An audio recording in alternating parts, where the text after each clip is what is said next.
Bonjour à toutes et à tous. Pendant des siècles, le péché a été au cœur de la vie des chrétiens. Est-ce encore le cas aujourd'hui?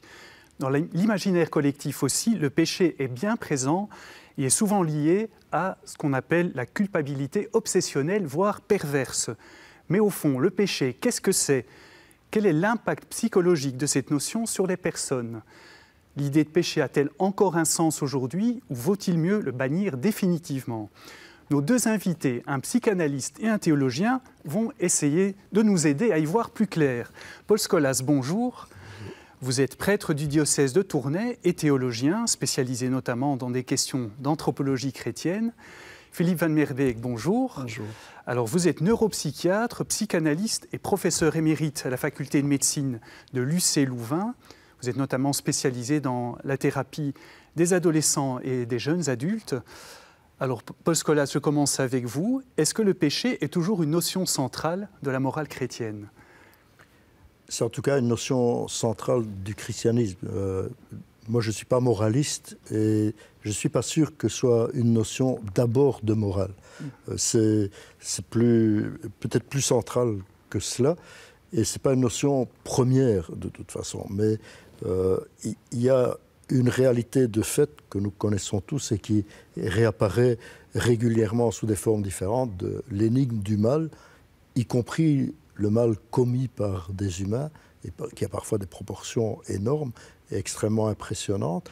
Et au cœur de la foi chrétienne, il y a la conviction, l'annonce que ce mal n'est pas ni le premier ni le dernier mot de l'aventure humaine.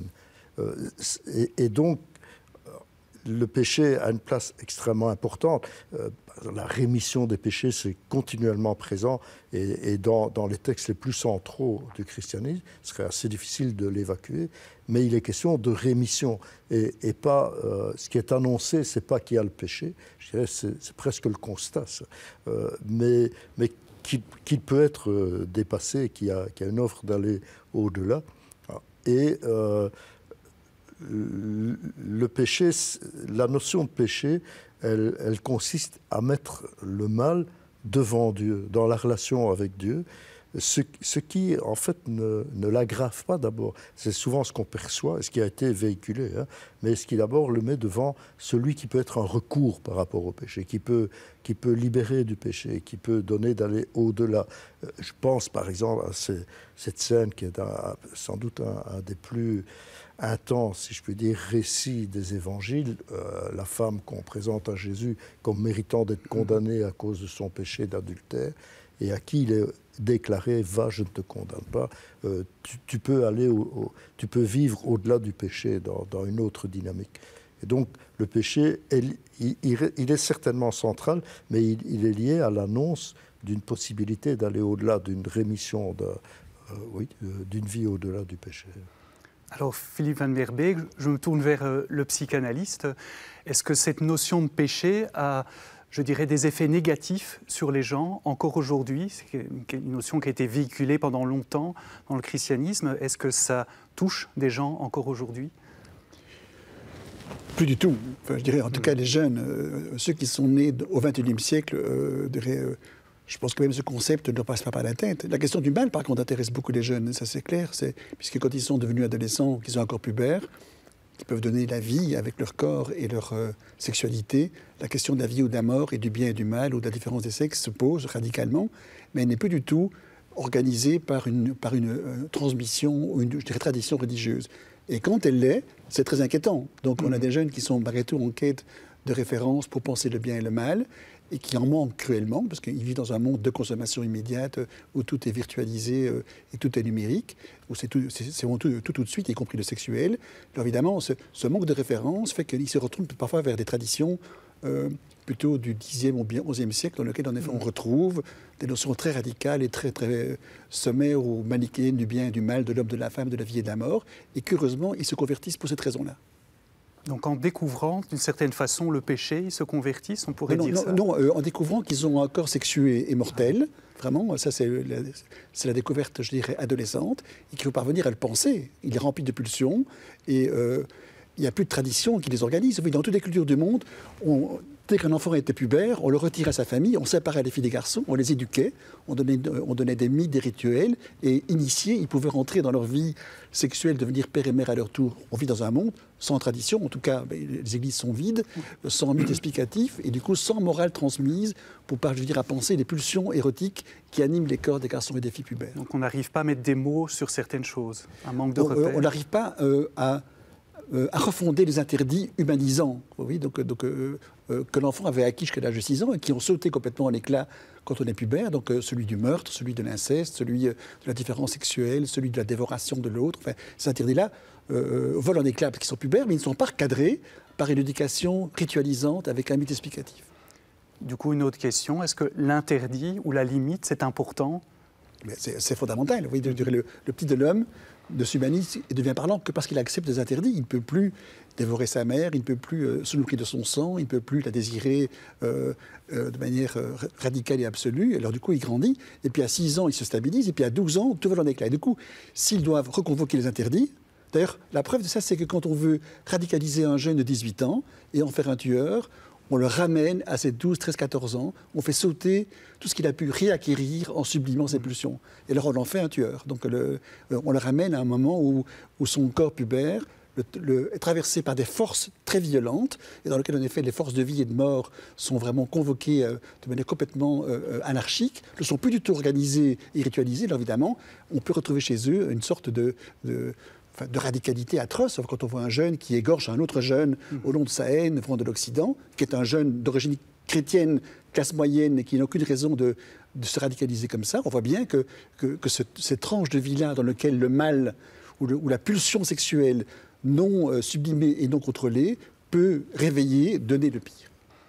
Paul Scholas, souvent le christianisme est vu justement comme une religion d'interdits, fait de permis défendus. Le christianisme, ce n'est pas fondamentalement ça, mais pourtant, là aussi, la limite est quand même importante. La limite, ça fait partie de notre condition. Et le premier récit, en tout cas dans l'ordre de la Bible, qui évoque le mal, c'est un récit assez extraordinaire, mais qui a souvent été très caricaturé, sous le nom de la pomme ou de la chute ou tout ce qu'on veut. Peut-être qu'il faudrait mettre plus le serpent en évidence. Et le serpent, il insinue que la limite, la connaissance du bien et du mal, peu importe la formule, mais que la limite, elle est mauvaise, qu'elle est le signe de quelque chose de mauvais. Et tout se joue, pour moi, il n'y a d'ailleurs qu'une racine du péché, il me semble, tout se joue par rapport à ça. Est-ce qu'on peut, alors qu'on est des êtres limités, finis, considérer que ce don immérité de la vie, il peut être accueilli comme un don bienveillant, qui est une chance, ou bien qu'il demande de se révolter contre le fait que c'est un don, et que nous n'en sommes pas l'origine.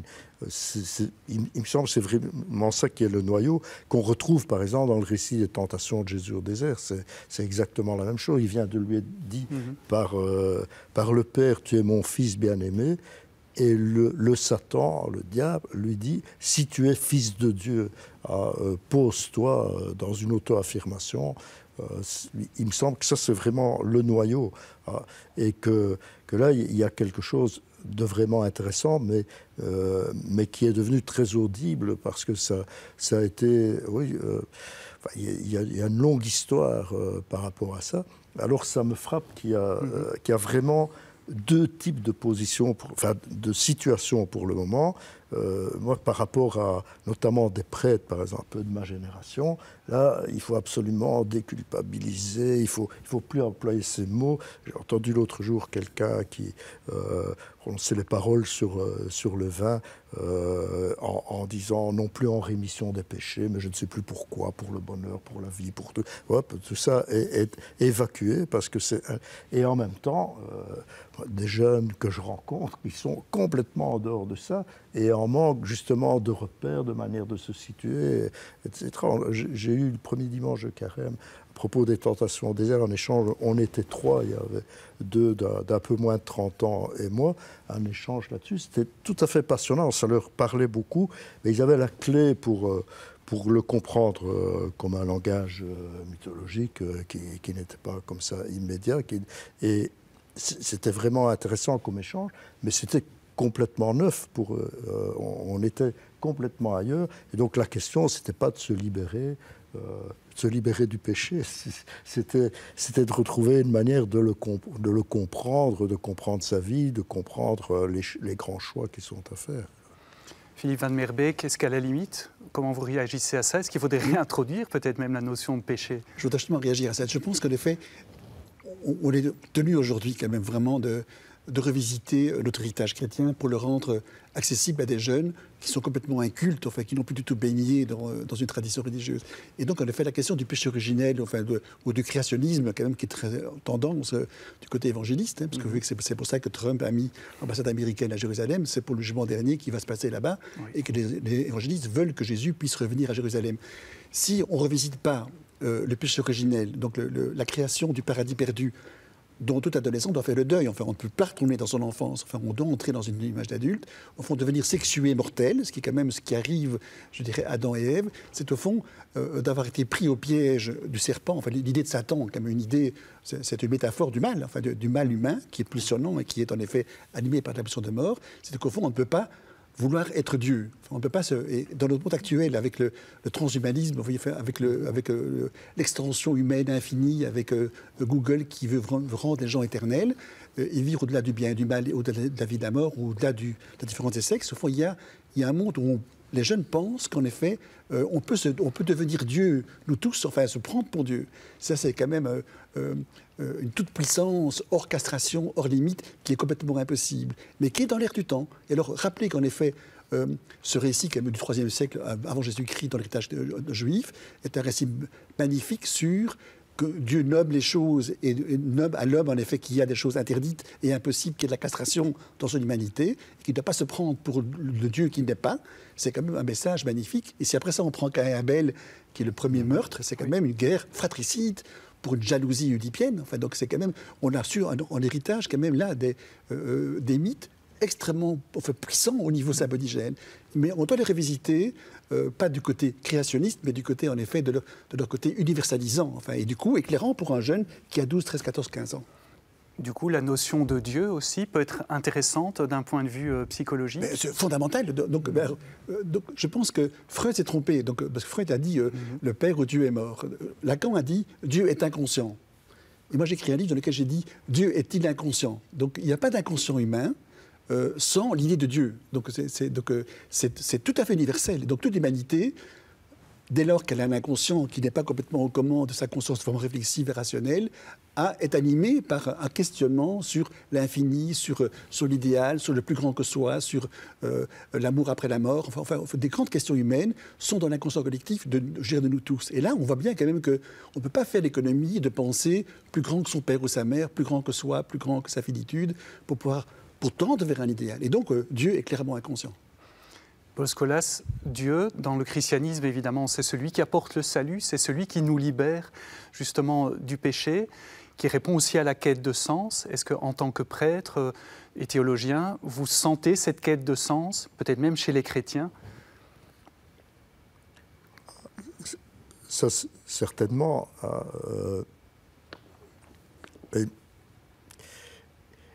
Une des difficultés de revisiter la notion de péché comme devant Dieu, c'est que le devant Dieu, ça paraît quelque chose de... En tout cas, chez les plus jeunes, ça ne fait pas beaucoup sens, sauf si on prend le temps de lui redonner sens. Ce qui me frappe en même temps, c'est dès qu'il est question de mal, on met Dieu dans la question, dans l'approche. De manière extrêmement spontanée. Enfin, les expressions qu'on connaît, qu'est-ce que j'ai fait au bon Dieu, etc.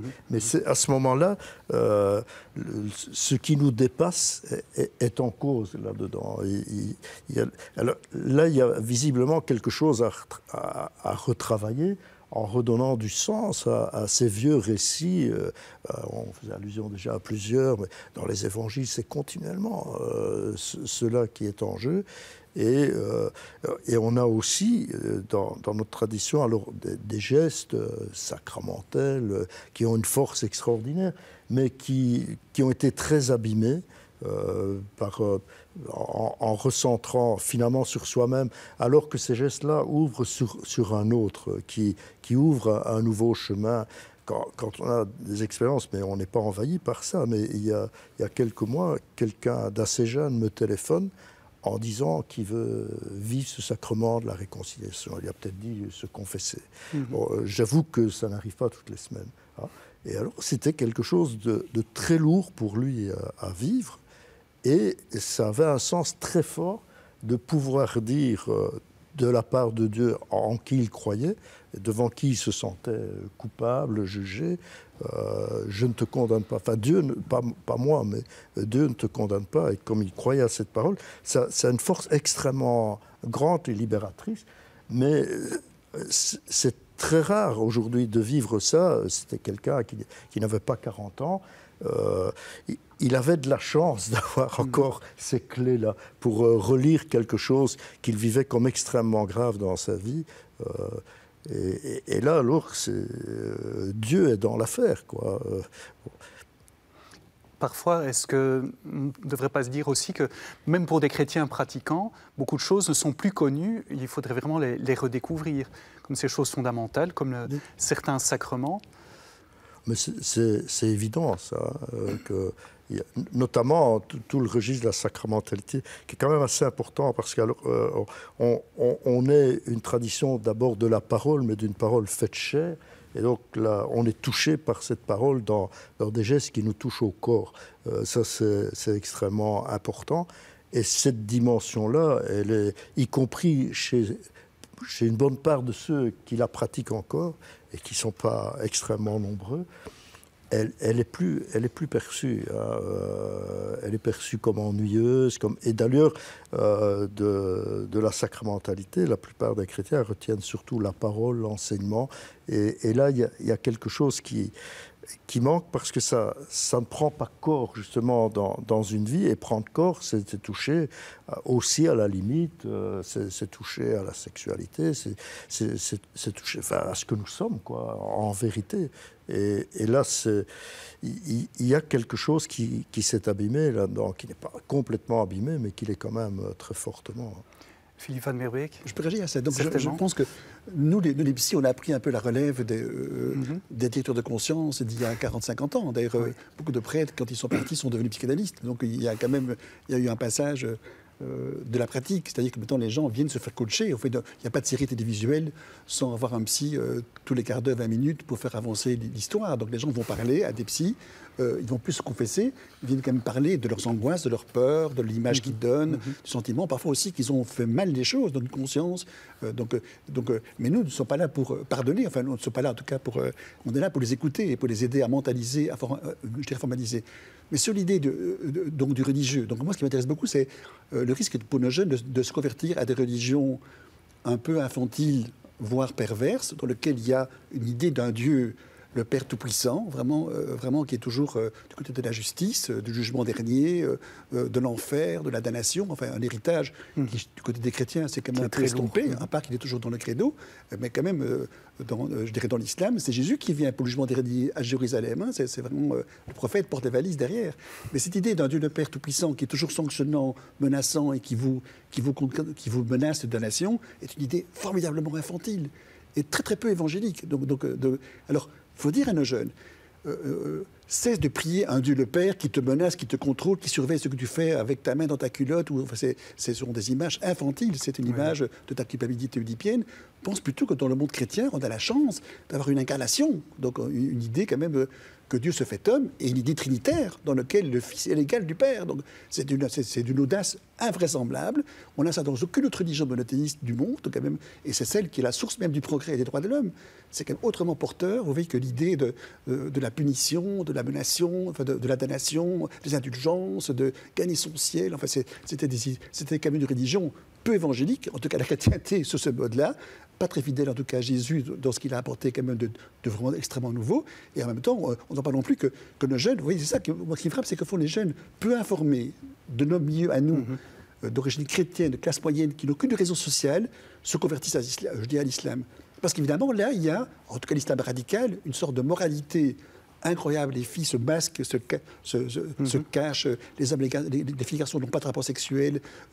Le Père Tout-Puissant, en fait, l'idée de Dieu est toujours quelqu'un qui menace et qui condamne l'autre et qui ordonne de tuer l'ennemi ou l'apostat. Donc il y a quand même... Mais on doit quand même nous rappeler qu'on a beaucoup béni là-dedans avec les croisades, quand même, durant très très longtemps. Mais ce n'est pas très évangélique. Jésus, lui, il est mort parce qu'il a osé dénoncer les sacrifices animaux, qui était quand même une idée absurde d'un Dieu qui voulait toujours qu'on verse du sang pour lui. Et ça, on l'a oublié. Or, aujourd'hui, avec les jeunes qui égorgent les autres, vous voyez quand même, il est quand même bon de rappeler que Jésus empêche qu'on lapide, alors qu'ailleurs on lapide. Donc, il se fait crucifier lui aussi, mais quand même, il dénonce que l'égorgement de l'animal pour un Dieu qui veut un sacrifice humain, ou animal, enfin, depuis Abraham, en tout cas animal, est une idée infantile, ancienne et perverse de Dieu. Alors, Paul Scholas, à votre tour, comment réagissez-vous à ce que dit Philippe Van Merbeek? Est-ce qu'on n'est plus dans cette religion-là? Je crois que c'est quelque chose qui est toujours présent d'une manière ou d'une autre. Parce que entendre l'Évangile, ça n'est jamais fait une fois pour toutes. Belay aimait bien dire que l'Évangile était inouï. Et là, c'est profondément vrai. Je crois dans le cheminement collectif pour l'Église, les Églises chrétiennes, et c'est vrai aussi pour chacun de nous. Le Dieu pervers, pour reprendre encore Belay, c'est pas simplement une histoire de telle ou telle époque, de Saint-Augustin ou de je ne sais pas qui n'aurait rien compris. Quelle est cette idée justement du Dieu pervers? C'est un Dieu qui ne veut pas le bien de l'humanité? Je crois, je m'étais mis à le relire, puis j'ai abandonné la lecture, un peu en hommage à Belay qui venait de mourir, et je ne suis pas allé jusqu'au bout. Mais ce qui en tout cas m'a impressionné, je ne réponds pas directement à la question, mais que ça touche à la racine même des choses, une potentialité qui, dans le fait même qu'un Dieu soit amour, ça peut dévier dans une pression terrible, et c'est pas seulement l'affaire d'une époque, d'une déviance, de ceci ou cela, que ce soit la peur en Occident, qui est d'allure d'après le Moyen-Âge, que ce soit autre chose, ça peut toujours revenir. Et ça, c'est extrêmement impressionnant. On rencontre parfois des gens. J'avais été très impressionné il y a déjà quelques années d'avoir eu 2 personnes d'un peu plus de 30 ans qui se sentaient jugées par Dieu, elles croyaient en Dieu, elles se sentaient condamnées par Dieu pour des comportements qu'elles vivaient comme graves, qui objectivement ne l'étaient pas tellement, mais c'était comme ça. Et à un moment, ça m'est arrivé dans la conversation de dire « mais est-ce que tu t'aimes toi-même » Et la réponse est tombée « non » comme ça, mais vraiment sans hésitation, et les 2 fois. Et là, c'était des gens qui avaient été éduqués chrétiennement de manière après le Concile, pour dire comme, parce que certains s'imaginent qu'après ça, ces dérives-là n'existent pas. Après les années 60, donc. Oui, c'est ça. Mais en fait, c'est une potentialité permanente. J'imagine que ça joue aussi, c'est quand même très, très parallèle, dans les relations entre générations, quoi. Il n'y a pas un moment où on aurait, une fois pour toutes, éradiqué cette possibilité-là. Donc il s'agit toujours d'entendre l'Évangile qui dit, on a lu encore il y a quelques jours, je ne suis pas venu pour juger le monde, Dieu a tant aimé le monde, etc. Ça c'est le cœur de l'Évangile. Et entendre ça dans des situations de vie concrètes où on est aux prises avec le mal, ça n'est jamais donné d'avance, quoi. C'est sans doute, sans aucun doute, pour moi, libérateur, mais ça n'est pas nécessairement accueilli comme ça. Ça peut être au contraire très enfermant, cet amour infini d'un père. Mais là... Effectivement, Philippe Van Merbeek, donc la foi chrétienne met en avant un Dieu amour qui vient nous sauver par amour, mais même l'amour, à un moment donné, peut presque devenir une idée perverse. Oui, mais ça, c'est une inversion, donc c'est érotiser la faute ou le péché. Donc, moi, je dis toujours à des jeunes, donc, quand un adolescent a un corps pubère, qui doit entrer dans un corps désirant, sexué, qui peut donner de la vie ou de la mort, masculin ou féminin, c'est quand même une grande aventure non cadrée. Donc, dès lors qu'elle est non cadrée, et qu'ils se disent, qu'est-ce que serait pour moi une vie réussie? Qu'est-ce qui pourrait donner sens à ma vie? Qu'est-ce qui fait que j'aurai envie de grandir et de croire que la vie vaut la peine d'être vécue? Dans un monde où on ne croit plus en rien que dans le divin marché ou dans la toute-puissance et des objets c'est quand même assez affligeant. Donc, quelle vie dit-ce qu'il y a à côté? Alors, moi, je rappelle toujours le discours d'après la scène chez Jean. Quand même, donc, quand même le plus long texte attribué à Jésus. Quand même, vraiment, il n'y a pas la scène chez Jean. Donc, il a le lavement des pieds. Et puis, il y a cet immense discours dans lequel Jésus, qui sait qu'il va être crucifié, parce qu'en effet, il a dénoncé un rapport infantile, un Dieu Père qui demande du sang pour la rémission des péchés, quand même. Donc c'est quand même un héritage un petit peu lourd à porter. Lui dit, il y a un seul commandement, c'est quand même très puissant au niveau de la morale. Aimez-vous les uns les autres comme je vous ai aimé.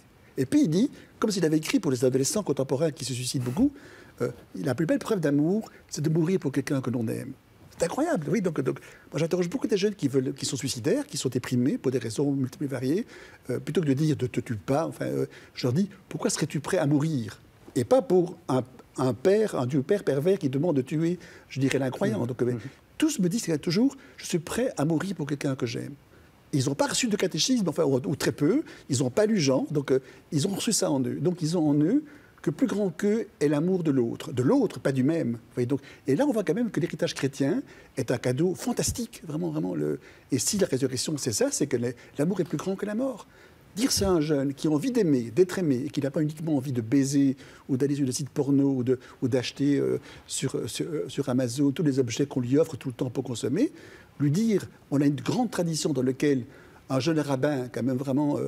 a fait la révolution en renversant tout à fait le rapport infantile à un Dieu archaïque, vraiment et menaçant, qui maintenant repousse au XXIe siècle partout dans le monde. Nous, on a un héritage dans lequel notre Dieu à nous est un Dieu trinitaire, dans lequel l'amour que l'on se porte l'un à l'autre, quand on peut se dire « je t'aime » et s'engager là par rapport à l'autre, je pense aux fiancés, au fond, on fait l'expérience trinitaire. On incarne en nous une idée d'une transcendance plus grande que nous et qui n'est pas du côté de la violence, de la possession, de la dévoration, du meurtre. Vous voyez, donc ça, c'est quand même un message formidable. Et là, on a un héritage qu'on doit transmettre à nos jeunes qui en manquent cruellement. Eh bien, c'est sur cette question de transmission qu'on doit malheureusement déjà arrêter, puisque c'est l'heure. Merci beaucoup pour cet échange, Paul Scholas et Philippe Van Merbeek. Chers amis, vous l'aurez constaté, un débat très ouvert, voilà, qui nous a fait poser des questions vraiment fondamentales, bien au-delà du péché. Merci en tout cas d'avoir été avec nous. Si vous souhaitez revoir cette émission, c'est sur RTBF Ovio ou sur le site catobel.be. Merci encore de votre fidélité et à très bientôt.